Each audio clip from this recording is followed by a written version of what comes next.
So now we've done all the talking. You have something you want to say, or are you afraid of us? No, not at all. Can I apply everything he just said to my wife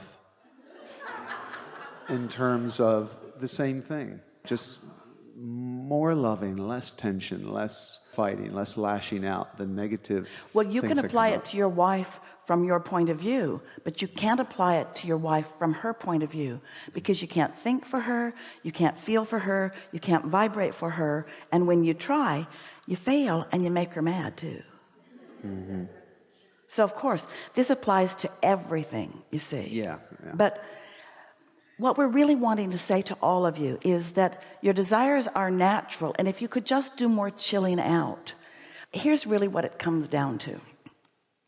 Most people, and we love you so much, you know what's coming next, are action oriented, and in your action orientation you want to jump into action right away, and often you jump into action, meaning words or behavior, before you have lined up your energy. And when you do, now you're operating under that tension that just doesn't feel so good. We really want to call your attention to this process. So do you accept that when you know what you don't want, you know what you do want, and that you launch a preference? And does it make sense to you that all of those preferences gather in this vibrational reality? We wrote a whole book about it, wanting so much for you to accept the existence of this vibrational vortex of creation. Do you accept that there is a vibrational version that is gestating and in the state of becoming? So then, isn't it logical that you have to tune yourself to some extent to what's going on in this vortex in order for the information, the impulses, the thoughts to transfer into your physical life experience? Doesn't it make sense that just like you can't set your radio dial on 98.7 and hear what's being broadcast on 101, the frequencies have to match up. So the frequency of your vibrational reality and the frequency of your now moment in time, based upon the thoughts you're thinking, they have to match up in order for that valve to be open and the thoughts and experiences to flow. So when that happens and those thoughts are flowing, it's what we've been calling the sweet spot of experience, because what happens is you're clear-minded, you're sure-footed, you're eager, you're happy, things are unfolding for you, you're rendezvousing with cooperative components. In other words, it is a blissful state of being. Esther calls it a sort of magic that happens when you're in that place. Well, that's what you're striving for all the time, but that means not using as your criteria of how you feel what anybody else is doing or how anybody else is feeling, because that is something for sure you can't control. And yet much of the world wants to. You're living a conditional life or a conditional love. You know, if you'd be different, I'd feel better. If you were more like that person over there, because when I look at that I feel good, but when I look at this I don't feel so good, so you need to be more like that so that I can feel better.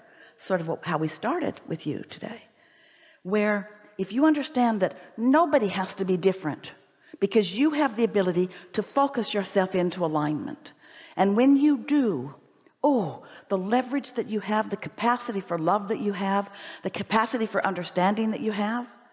And sometimes people think, oh well, if I just get so good at my alignment, then people around me can just be really bad and I won't get any of the things that I want. But law of attraction won't let that happen. You'll rendezvous with them when they are at their best, you see. So what we're really talking about is this fine-tuning of tuning yourself into that sweet spot, and by that we mean that good feeling place, that good feeling place where somebody else doesn't have to stand on their head for you to feel good. You just feel good whether they're standing on their head or standing on your tail.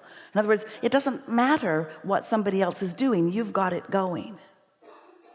So what this subject is about understanding that it's a vibrational game, not an action game, and being willing to do the vibrational work until the action is inspired, instead of trying to do the action to inspire the feeling. Can you feel the difference? It's a big difference. Esther had such an amazing experience just in this last month that helped her fine-tune this within herself in a way like she'd never done before.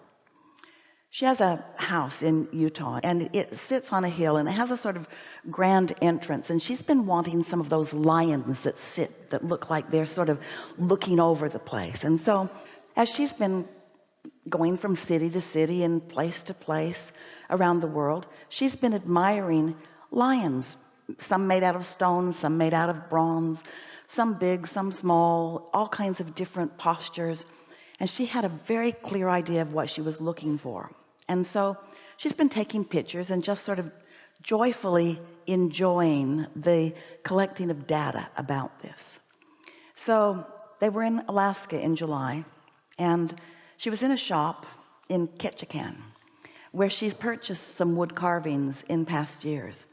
And so she knows these boys who work there, and they know her, and they're glad to see each other. And they said, so what are you here for today? And Esther says, lions.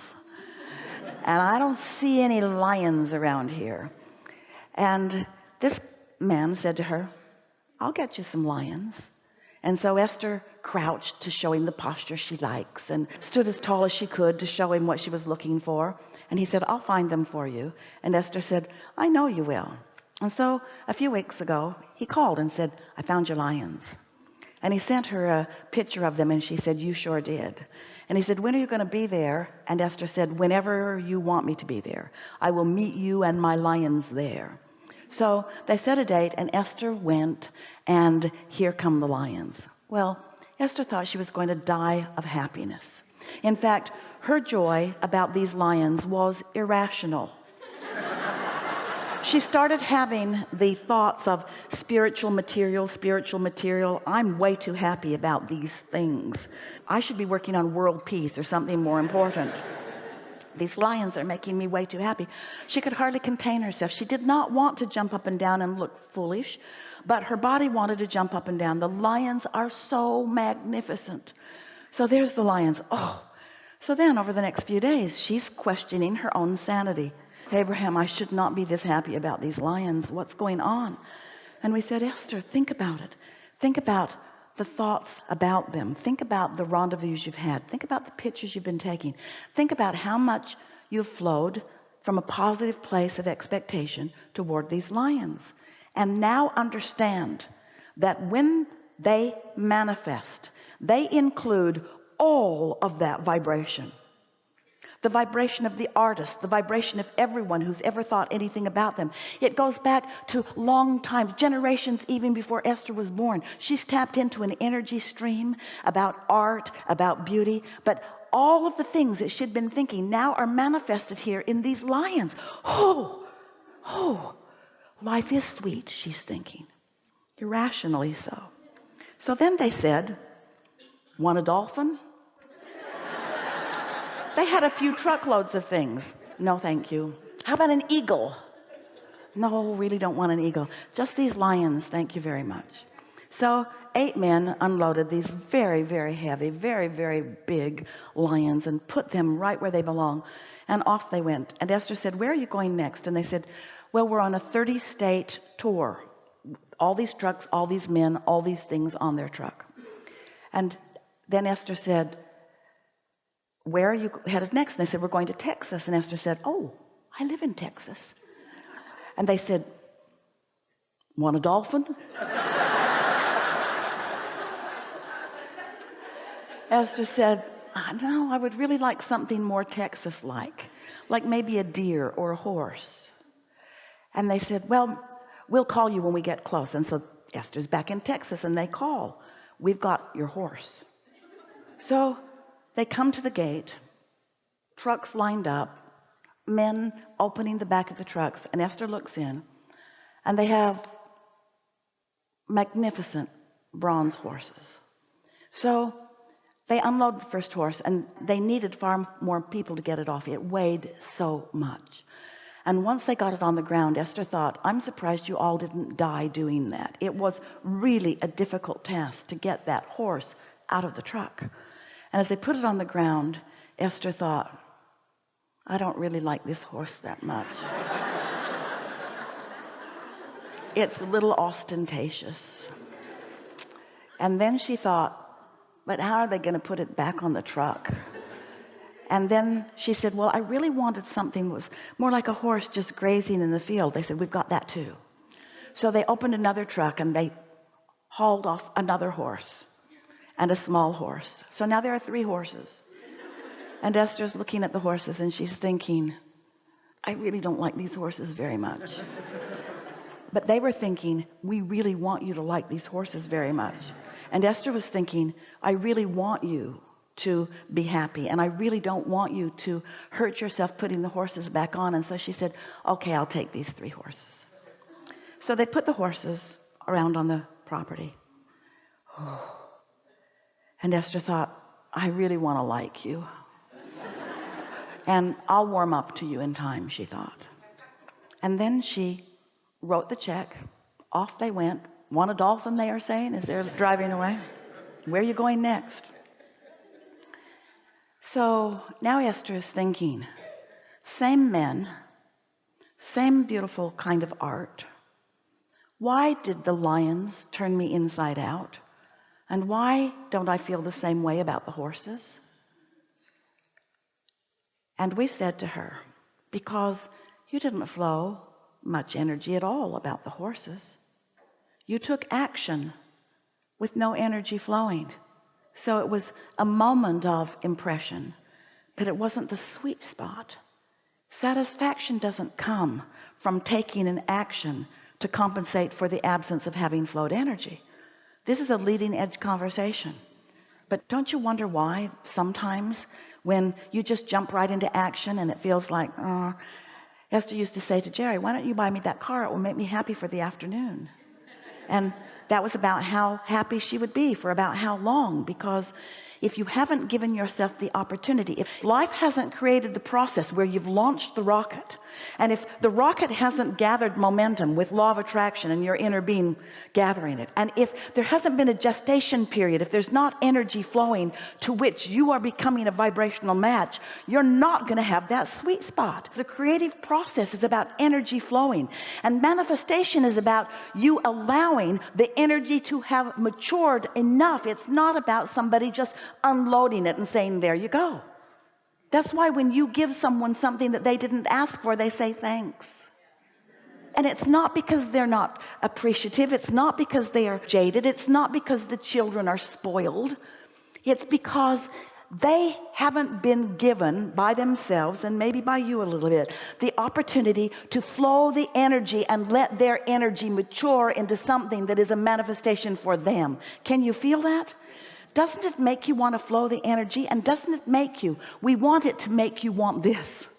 We want you to be less eager to jump into the action and more interested in flowing the energy, more interested in the thought progression, in the interest growing, in the ideas flowing, in the information coming, in the manifestation being a natural next logical step. So we gave you a lot there. It's not just about Esther and her horses and her lions. It is about that. It's a lot about that. What this subject really is about your, we love you so much, propensity to want to jump right to the action and then never really feeling the satisfaction that your action could have given you, because you're trying to use the action to compensate for not having flowed the energy. I don't think we've ever told it to you as clearly as that. But maybe that explains, you see, because so often you think that the reason that you're not feeling good is because that isn't happening in action, or because that isn't happening in action. And that's never the reason. It's your attention to that is causing you to flow your energy in opposing directions. Causing you to flow your energy in opposing directions is the reason you don't feel so good. And when you line up with what you intend, when you make a decision and line up with it, that's when you come into your full power, you see. And that's what you wish for your kids. It's what we wish for you. Something more? Thank you. Yeah. Really good. Really good. Really good.